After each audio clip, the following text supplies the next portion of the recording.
प्राफरण के पश्चात हम यहाँ पर एक बहुत ही इम्पोर्टेंट टॉपिक लेने जा रहे हैं जो है स्फीति दाब।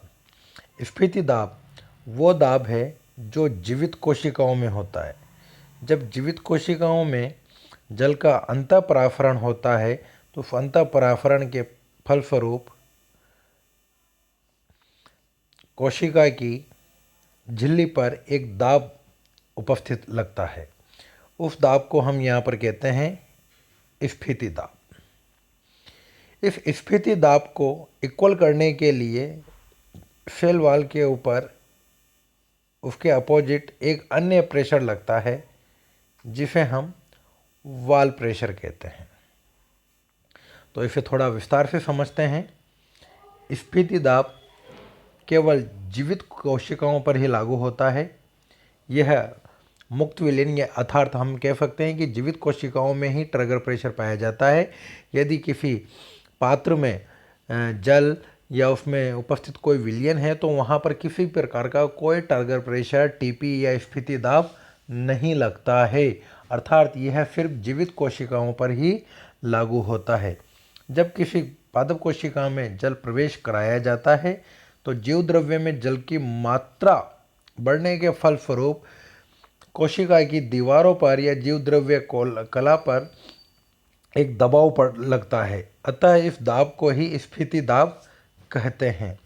इस दाब को इक्वल करने के लिए बाहर की ओर से जो प्रेशर लगता है उसे वॉल प्रेशर कहते हैं।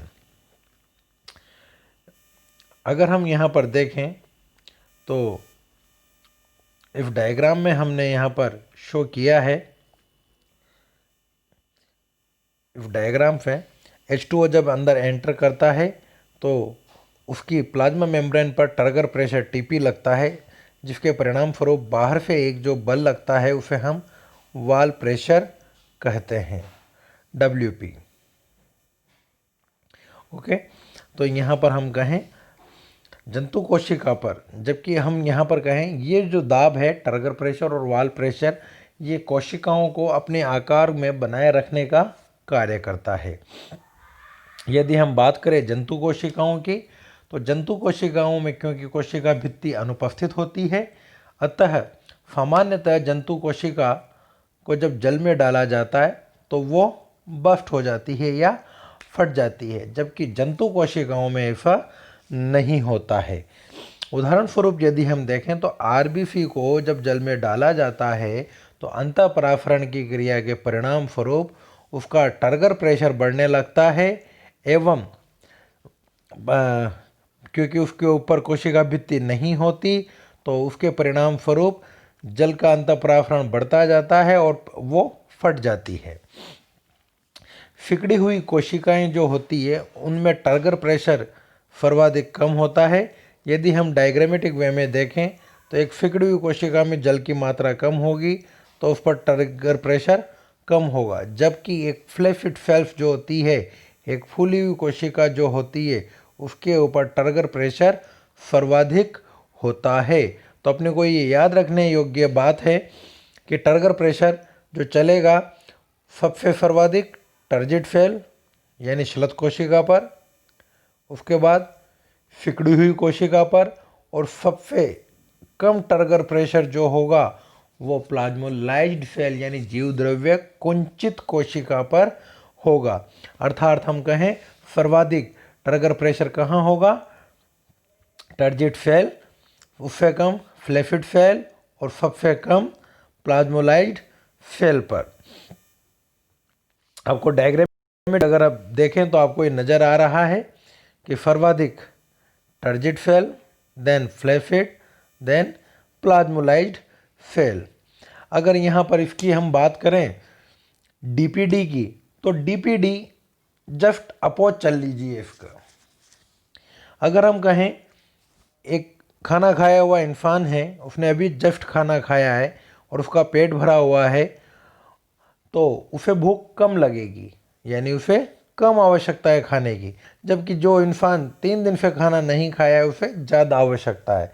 तो इस तरह अगर हम देखें तो एक जो प्लाज्मोलाइड जो सेल है जिसमें जल सर्वाधिक कम होता है उसका डीपीडी सबसे अधिक होगा, जबकि एक जो टर्जिट फेल है,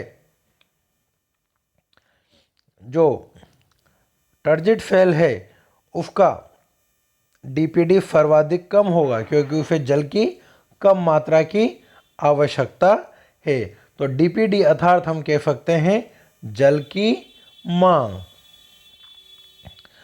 आधुनिक काल में टीपी को प्रेशर पोटेंशियल के नाम से भी जाना जाता है, जिसे फाई या फाई पी या पीएफआई के नाम से भी जाना जाता है। स्फीति दाब की यदि हम महत्व देखें तो नवांकुरण के समय, अंकुरण के समय कोशिकाओं का टीपी बढ़ने पर वो अंकुरण कर मृदा से बाहर आते हैं।